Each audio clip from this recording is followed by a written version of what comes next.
Hi everybody, I'm Mr. Hollander-Essig, and I'm here to talk about instrumental music, which you can do next year, which will be really nice at the beginning of the year to be able to start with something like that. However, I didn't get a chance to demonstrate the instruments to any of you this year, so I figure this is my chance on my back porch to show you the different instruments and let you hear them so you can start thinking about them. I will also give you links to the woodwind family and the brass family videos that I did earlier in our online learning so that you can find out more about those instruments as well. So, we'll start right out. The one I usually like to start with are the woodwinds. And we'll start with the woodwinds up on the top. We'll start with the flute. Now the flute is the highest woodwind that's offered. We do flute, clarinet, and saxophone. Those are the three instruments that we offer for beginners in Eastham and Wellfleet. The flute has a really nice sound.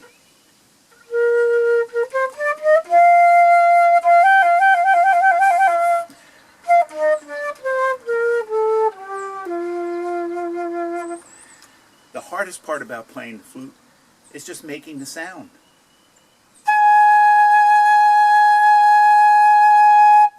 Now, I usually have students, when they start the first week, they work on the mouthpiece for about 10 minutes a day to try and get the sound, which could be kind of boring until you plug up the end. Slightly different sound. And if you move your finger or your hand and change the size of the hole,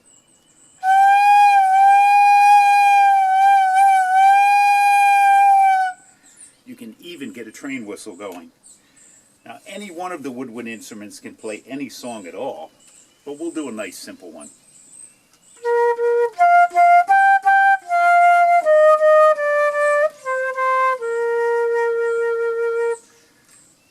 The sound is changed just by changing the length of the instrument, because on a woodwind instrument, as you know, the sound comes out of the holes and not necessarily the end. There's only one note that the sound comes out of the end on.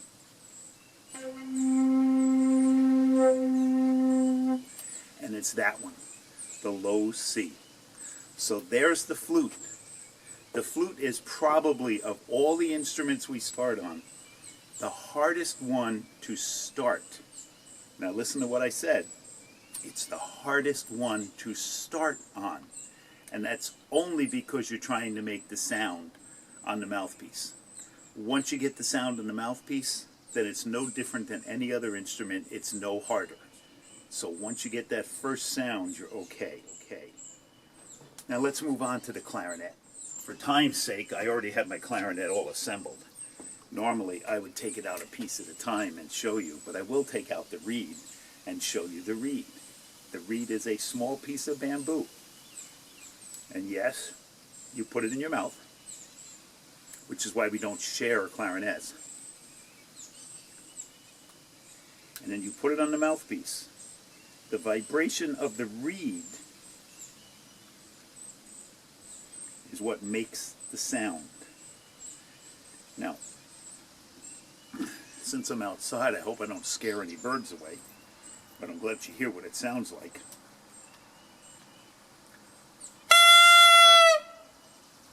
That's the sound of the reed in the mouthpiece. Now when the clarinet gets put together, the sound echoes through the clarinet. And the clarinet being a woodwind, the sound comes out of the holes, so the longer the instrument, the lower the sound.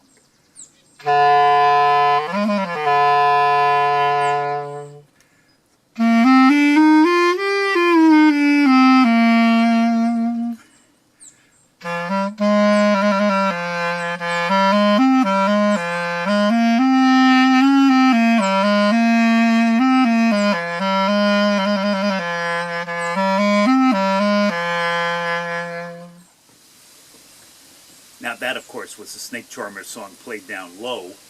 The clarinet is one of the easier instruments to start on. Much like the recorder,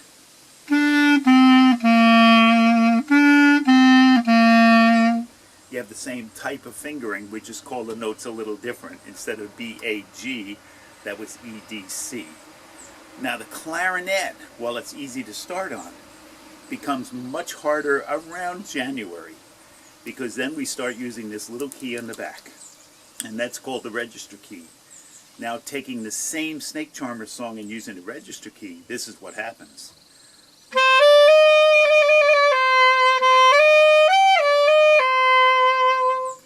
So it makes it go up much higher. So there's the clarinet. Again, there's only two notes that actually come out of the bottom. This one and this one. So there's our clarinet, one of the easier instruments to start on. Now let's move to the third woodwind instrument, the alto saxophone. The alto saxophone always gets a lot of oohs and ahs, so if you're oohing and ahhing, I understand. Nice and shiny, looks cool. It has a mouthpiece and a reed, just like the clarinet. And it echoes inside, just like the clarinet. Now you notice I have a strap for the saxophone because this is how the saxophone is held, with your two thumbs and the strap. So if you don't have that strap, you can't hold it, because all of your fingers have to work the keys, except your right thumb.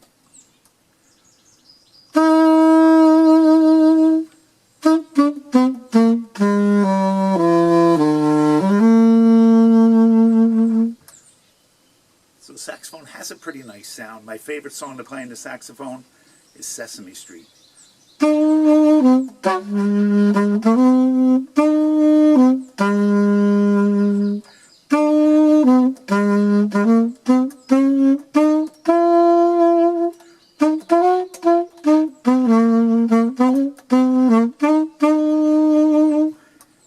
That's my favorite song to play. Nice thing about the saxophone is when you learn fingerings and you want to go up an octave, you just put the octave key in the back, which is different than the clarinet.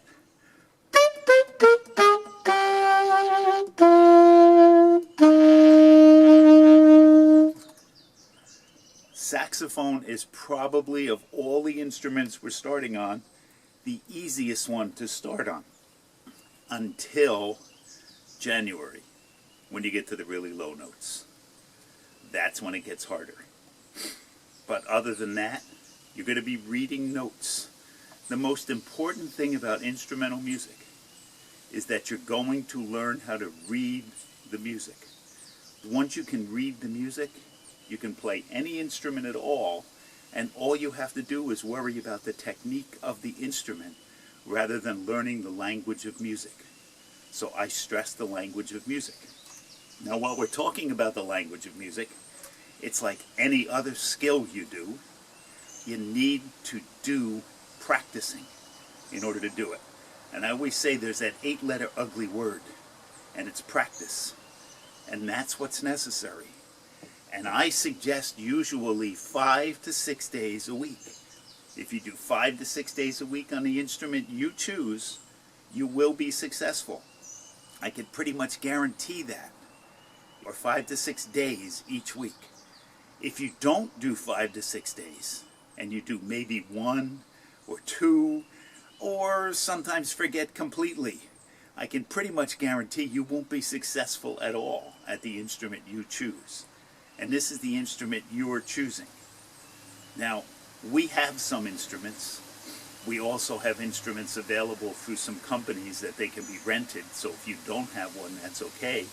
If you have one in a closet at home, or a family member already has one and that's the one you want to do, that's great too. If you want to do an instrument and you already have one, that's fine. We can work all that out. That's not a problem. Again, right now, you don't have to make a choice. You can just think about it. You can watch the video. You can look at the websites I'm going to put on so you can get more information about each one. So let's move on to the string family now. The string family has two main members that we do. We do the violin and the cello. Those are the two instruments that we start on the strings. You get to choose, if you want to do a string instrument, which one you want. Now the violin comes in different sizes.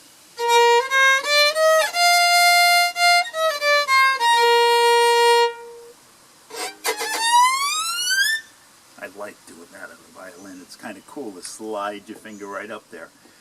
The violin is done just by changing the length of the string. If you're really short right now, they make smaller violins. If fifth graders, normally, I say a 3/4 size violin is what we normally start you on because that's a good size for you. Sometimes we have half-size violins. Those of you that were in 3rd grade have been doing half-size and quarter-size violins in Wellfleet, so you understand there's the different sizes. This one is a full-size violin.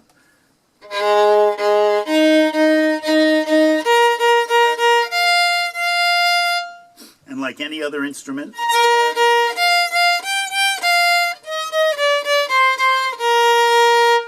you can play all of the songs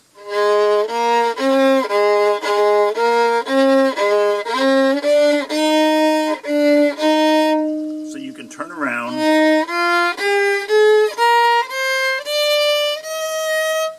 and play all the songs with all the other instruments on the violin or the cello. Now this is a string instrument, so we're using a bow as well. These are the ones that are kind of hard to keep in tune. We work on that early in the year. They finally get to the point where they kind of hang in there, and they don't take a whole lot of work each week, although when you come in each week before a lesson, I end up retuning them. Or we figure out how to do it, like we did this year with our online learning, and we sort of get that done. Okay. Violin. Now let's move to the larger one, the cello. Unfortunately, I don't have a chair out here. It would be a good idea, but none of my chairs are out right now. So I'm going to still use the same bow, and I'm going to move to the cello. This cello happens to be a half-size cello. Half-size cello is probably pretty good for most 5th graders. I did have one 5th grader one year that used a full-size cello. Full-size cellos end up being quite a bit more, but the size doesn't matter because the sound is the same.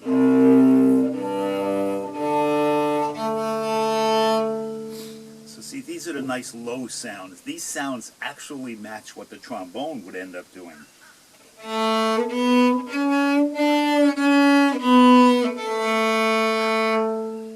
And when you're sitting down with the cello, playing the cello, it just rests right against your shoulder and your body so that your hand is right here playing it.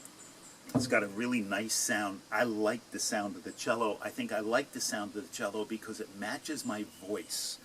I can go to the low C and I can get up to here.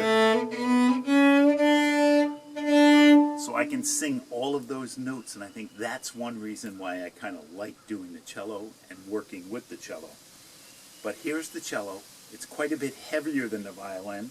It's a little harder to carry around. And yes, it will have to go home every week and come back every week for band and lessons. And of course, it'll have to be practiced on at home. So there's your cello. Those are the two choices for string instruments. So just to review quickly, we have flute, clarinet, and saxophone in the woodwind family, and the violin and the cello in the string family. Now we're going to move on to the brass family. Now, in case there's a question about the saxophone looking like a brass instrument, yes, it is made of the same material, but it's the way the sound is produced that makes it into a woodwind instrument as opposed to a brass instrument. Brass instruments, the sound comes out of the bell. It's the only place the sound comes out of.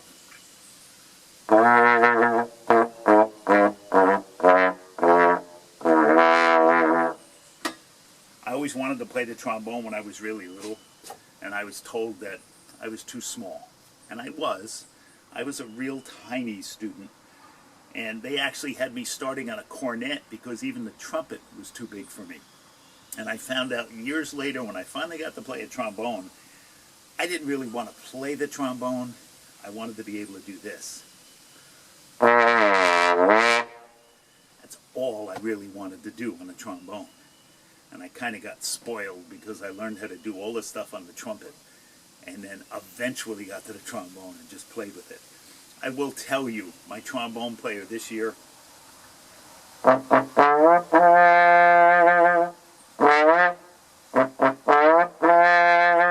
likes playing the song that goes like that.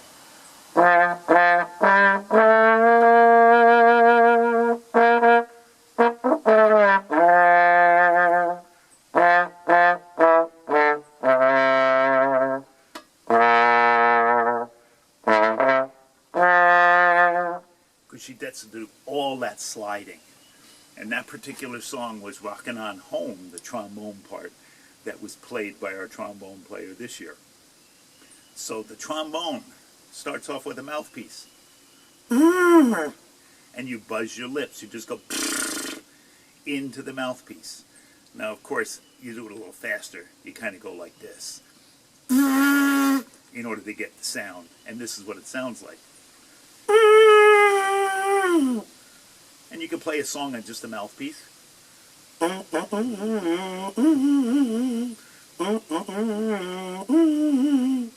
But when you put it inside the trombone, again, the sound echoes.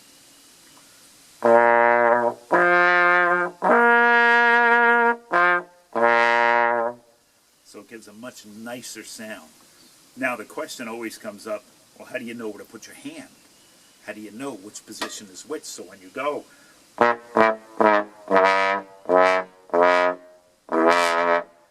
well, the trombone has 7 positions, and the first one is all the way in. So you have 1, and the last one, the 6th one, is way out here.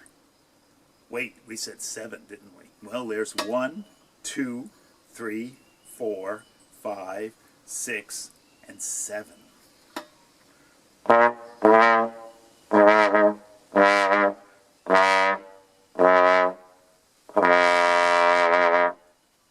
To give us all of those different positions there. And that gives us the scale to be able to play.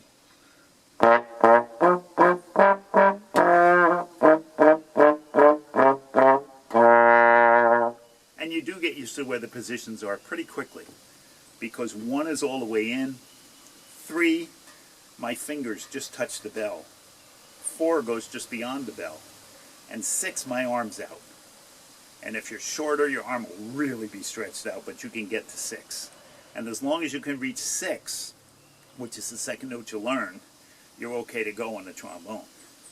Trombones do not come in other sizes. They come in just one size, and unfortunately, it doesn't fit all, as I found out when I was younger. So now let's move on to the other brass instrument, the trumpet.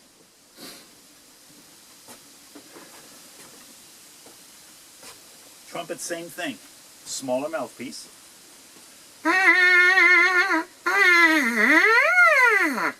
And all we do is buzz our lips. The better you can buzz your lips, the better the sound in the trumpet, because that buzzing is going to echo inside the trumpet.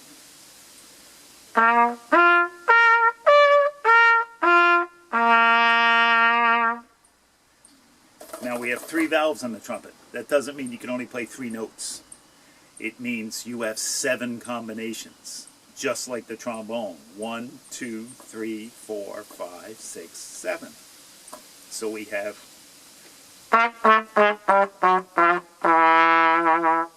just like on the trombone.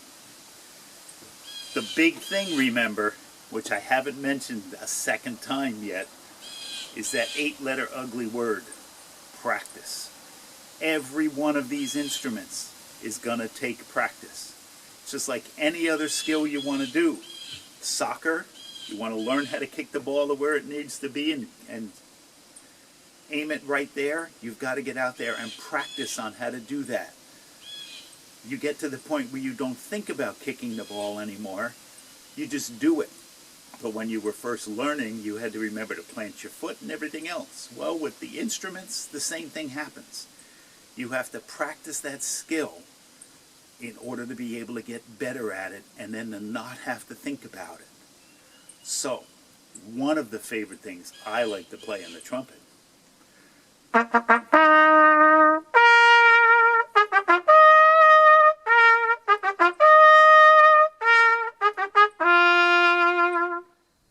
that's one of my favorite things. And sometimes we have trumpet players that can actually get all of those notes in the first year. This year I had some trumpet players that on Memorial Day came out to the windmill with me, and we all played taps together in the afternoon for the Taps Across America, which was really kind of cool. And we will learn some bugle calls, because after all, the trumpet is just a fancier bugle, which has been around a long time. Now this year we did a lot of other songs too. This year one of the songs we did was Old Town Road for our final virtual concert this year. And that worked out okay, but that was kind of hard. By the end of the year, I try and give some challenges. And most of the students this year have sat there and said, I can't believe what we managed to play. But again, that comes down to that 8-letter word, practice. So let's go to the last family. And the last family that we have is the percussion family. Now, I don't have all of my percussion equipment here, because it didn't come home with me. What I do have here right now is a snare drum. And I will tell you, the beginning of the year we start off with orchestra bells. And the reason we start off with orchestra bells, because as I said in the beginning, the important thing is to learn how to read the music. And it makes sense then when you switch over to the snare drum parts and you're only playing rhythm and no melody. That's important to understand what you're seeing on the page. So I have a snare drum here, and I have a set of sticks, and I have a case.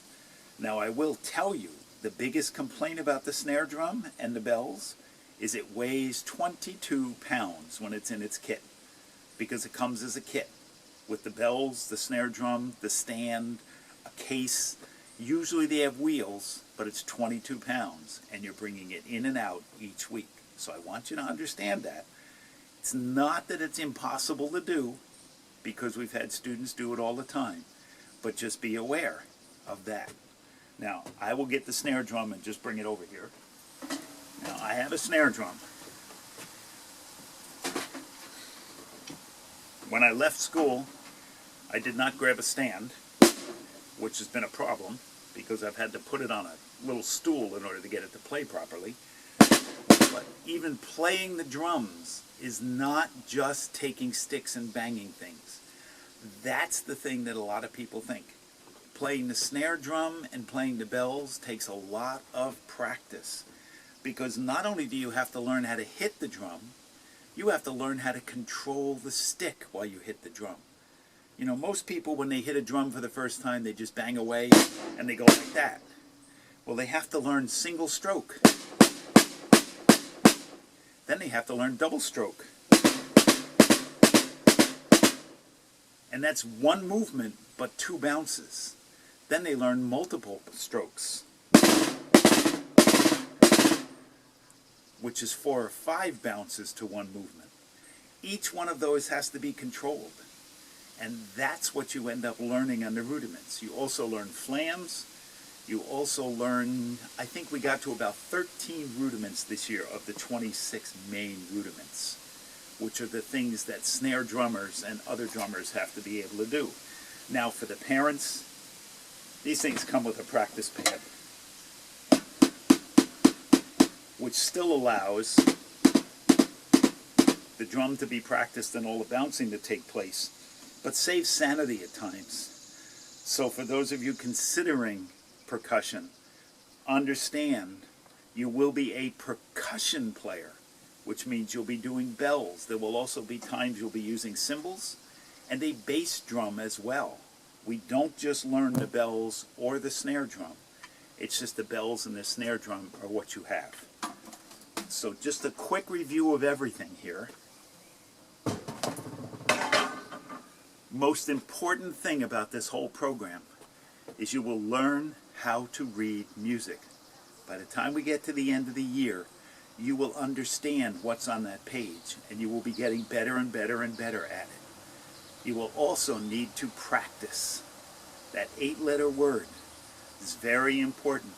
5 days each week, 15 minutes a day, I can pretty much guarantee you'll be successful.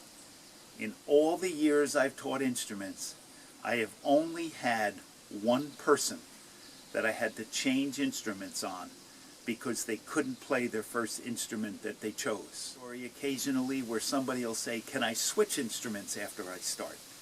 The answer is usually no. And on my website, which I will give a link to that shows all the pictures of the instruments, I will give a link to that. One of the questions on there is, can I switch? And again, usually the answer is no.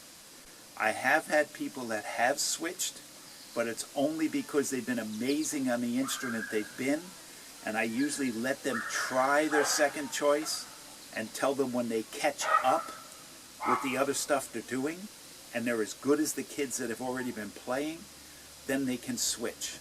And those students usually manage to do it. So remember, you don't have to make a choice right now. Think about it. I will send a couple of emails during the summer reminding people to be thinking about it and giving instructions. Of course, we have to have a better idea of what's going on first before we know what's happening too. So I hope you all have a wonderful summer.